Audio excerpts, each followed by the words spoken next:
साहब जय हिंद। Major general Harsh Kakkar sir, जय हिंद, बहुत बहुत शुक्रिया समय देने के लिए। Thank you sir. जय हिंद Rajesh, thank you. Thank you sir. आपसे बात करनी थी। पहला सवाल सीपेक को लेकर। 2015 में सीपेक की शुरुआत हुई, 2024 आ चुका है। कितना सक्सेसफुल आप शी जिनपिंग के इस ड्रीम प्रोजेक्ट को देखेंगे सर? देखो, ये प्रोजेक्ट काफी लंबा है पर इसके अंदर बहुत रुकावट है। पहले पाकिस्तान की अंदरूनी स्टेबिलिटी, दूसरा चीन इसमें इन्वेस्टमेंट करने को तैयार है पर रिटर्न्स कहाँ है? अगर वो पाकिस्तान के अंदर इन्वेस्ट करना है तो पाकिस्तान को अपने अंदर कैपेबिलिटी होनी चाहिए कि जो लोन्स आ रहे हैं उसको रीपे करें। ये जो कॉरिडोर बना है ये पाकिस्तान की यूटिलिटी के लिए नहीं है जी। अगर ये पाकिस्तान की यूटिलिटी के लिए होता तो ये जब तक बाकी देशों के लिए नहीं खुलता तो इनकम कहां से आएगी? आपके रोड्स बन रहे हैं पर जब तक इस्तेमाल नहीं होगा तो आप पेमेंट कहां से करोगे? अगर आपने इंडस्ट्रियल ये इकोनॉमिक इंडस्ट्रियल जोन्स खोले हैं, जब तक इंडस्ट्रीज आके एक्सपोर्ट नहीं करेंगे, टैक्सेस नहीं आएंगे तो आप रीपेमेंट कहां से करोगे? आपने ये डैम्स बना दिए, बिजली प्रोड्यूस कर रहे हो, पर बिजली की तरफ से तो जो इस्तेमाल होगा उसका पेमेंट तो आना चाहिए। बिल्कुल सर। अगली बात, चीन का सिस्टम बहुत क्लियर है। चीन आपको 2 बिलियन 3 बिलियन देता है, वो आपके देश में खर्च नहीं होता, वो चीन में खर्च होता है। इक्विपमेंट चीन का आता है, मटेरियल चीन का आता है, सुपरवाइजरी मैन पावर चीन का आता है, थोड़े बहुत लोग लोकल हायर करते हैं, बाकी सब चीन आते हैं। तो आपके देश में क्या खर्च हुआ कि आपकी इकोनॉमी चेंज होगी? और जब तक आपकी इकोनॉमी चेंज नहीं होगी आप रीपे नहीं कर सकते। अगर आप रीपे नहीं करोगे तो चीन क्यों और इन्वेस्ट करेगा? तो ये जो गेम चल रहा है ये कहीं खास आगे नहीं बढ़ा है।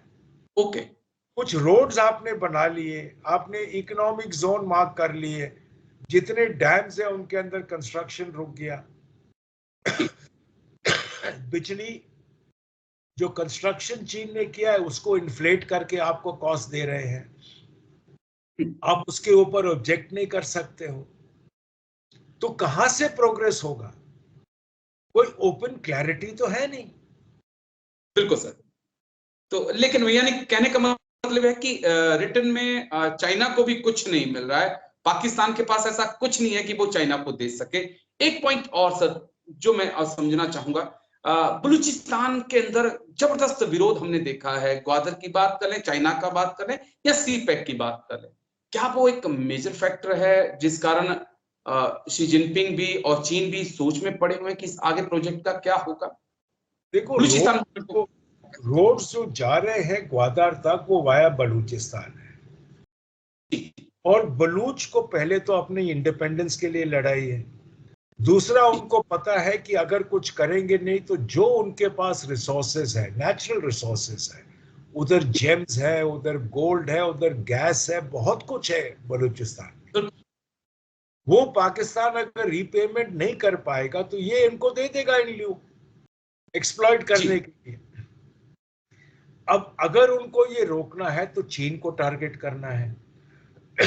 मैक्सिमम अटैक्स जो बलूच के हो रहे हैं वो चीन के ऊपर हो रहे हैं, और बेसिकली रोड के ऊपर, और वो चीन अकेले को टारगेट नहीं कर रहा। जो फ्रंटियर फोर्स वाले हैं, जो बाकी फोर्सेस हैं जो वहां डिप्लॉयड है, वो इस रोड को, इस एक्सेस को प्रोटेक्ट करने के लिए है। तो उनको जब टारगेट करेंगे तो सीपेक के ऊपर असर पड़ेगा, और ये जो असर पड़ रहा है ये चीन को समझ आ रहा है। ग्वादर के अंदर अगर वो रुकावट डालेंगे तो फिर आपका ग्वादर पोर्ट से आगे कहां बढ़ पाओगे?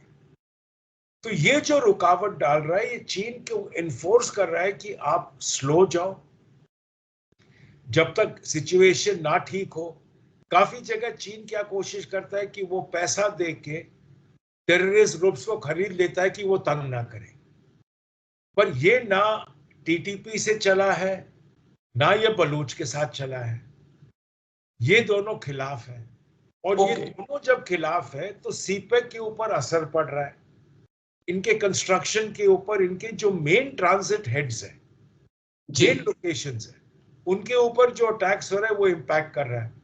अब यहां तक कि पाकिस्तान ने 2 बटालियन क्रिएट करी है सिर्फ चीन जो ऑपरेट कर रहे हैं या सीपेक में, उनके प्रोटेक्शन के लिए।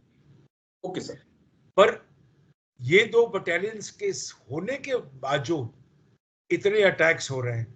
आज आदेश ये है कि कोई चीन हिल नहीं सकता पाकिस्तान में बिना सिक्योरिटी के, बिना परमिशन के कि कहां जाना है जी। अब अगर आप ये रिस्ट्रिक्शन डाल रहे हो तो पहले से आप लोगों में डर डाल रहे हो कि अटैक हो सकता है।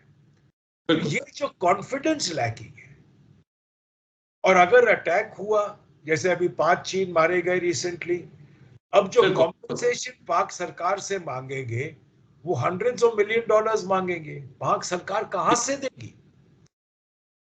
पहले जो 9 का डेथ हुआ था वो देने के लिए इनके तो मुश्किल पड़ गया, अब और का कहां से दे पाएंगे? जी। तो चीन को जो कॉन्फिडेंस लेवल है वो ड्रॉप हो गया। पर एक बात आपको याद रखना है, सीपेक कॉरिडोर जी जिनपिंग का फ्लैगशिप प्रोग्राम था। ओके। ये दिखाना था दुनिया को कि ये हमारा BRI है। ओके। अब चीन इससे अगर विड्रॉ करेगा तो जो पैसा इन्वेस्ट हुआ वो बर्बाद होगा, और अगर विड्रॉ करेगा तो बाकियों को इंप्रेशन देगा कि हम कुछ नहीं कर पा रहे, और अगर रहेगा तो आगे बढ़ नहीं सकता। तो Catch-22 सिचुएशन है। ओके, लेकिन हमने पिछले 5 दिनों से गिलगिट बाल्टिस्तान या कहें पीओके में भी एक जबरदस्त मूवमेंट देखी है। अब पाक रेंजर्स की बात करें, अब पीओके की पुलिस की बात करें, आर्मी तक की बात करें, सबको कई जगह से मैदान छोड़कर भागना पड़ा है। और पीओके ही वो जगह है जहां पर चाइना ने बहुत इन्वेस्ट किया हुआ है। क्या ये भी एक मेजर फैक्टर होगा आने वाले वक्त में, जिस प्रकार से पीओके उबल रहा है? पहली बात यह है कि जो उनका मेन एक्सेस है वो वाया गिलगित बल्तिस्तान आ रहा है। इस बार गिलगित बल्तिस्तान में कुछ खास नहीं हुआ है। दूसरी बात, पीओके और गिलगित बल्तिस्तान सबसे ज्यादा सप्रेस्ड और ओप्रेस्ड रीजन है। जो पाक आर्मी का डोमिनेशन है, पूरा कंट्रोल उनका है, सरकार सिर्फ नेम के लिए है। अब अगर आप देखो जितनी जल्दी शहबाज शरीफ बेंड हो गए, उन्होंने इमीडिएटली एड पैकेज अनाउंस किया, उन्होंने उनको बुलाया टॉक्स के लिए JAC को। उन्होंने कोई और प्रोविंस में ऐसा एड पैकेज नहीं अनाउंस किया।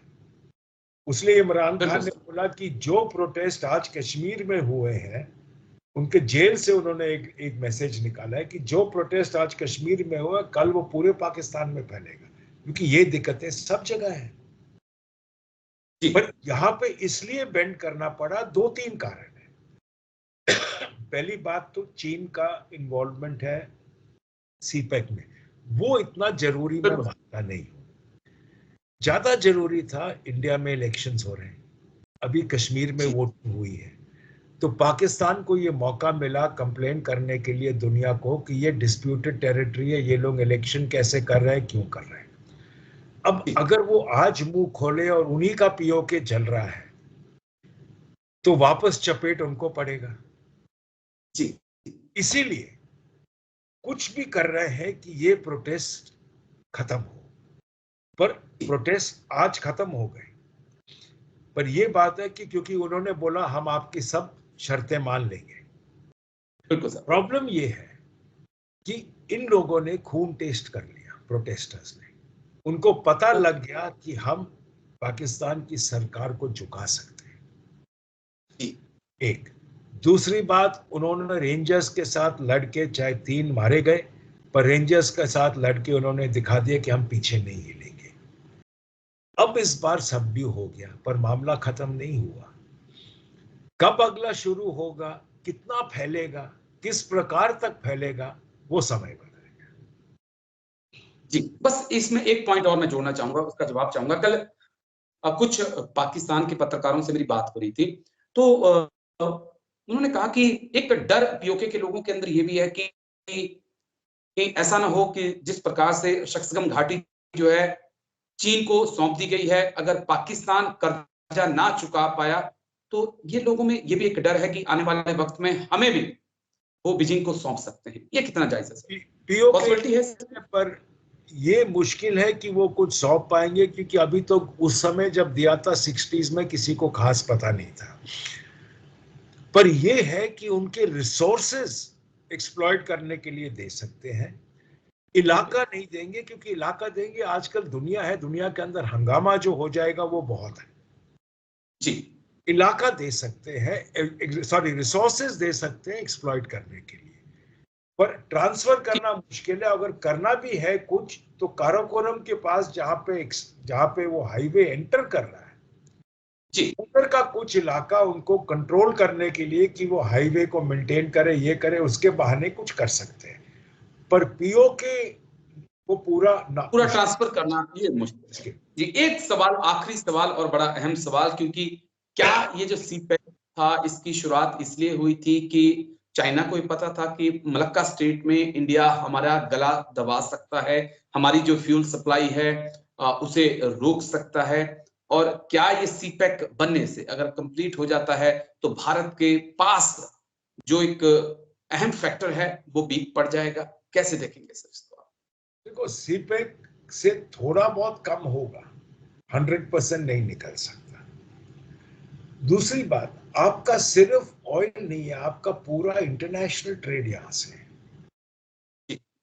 ठीक है, थोड़ा बहुत आप निकाल सकोगे, वो भी आप पाइपलाइन बनाओगे जिनजियांग तक, वहां से आगे कितना आप पंप करोगे?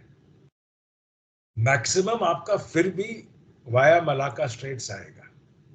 उसीलिए वो कोशिश कर रहे हैं कि एक और म्यांमार में बनाए कि और थोड़ा कम हो। तो कोशिश इन लोगों की मल्टीपल है, पर फिर भी लिमिटेड होगा, कंप्लीट नहीं होगा। जी, चलिए, बहुत बहुत शुक्रिया आपका सर, बहुत बहुत शुक्रिया major general Harsh Kakkar sir, आप आए और तमाम पहलुओं पर इतनी बारीकी से आपने बात रखी। थैंक यू सर, जय Hind. Thank you sir, thank you.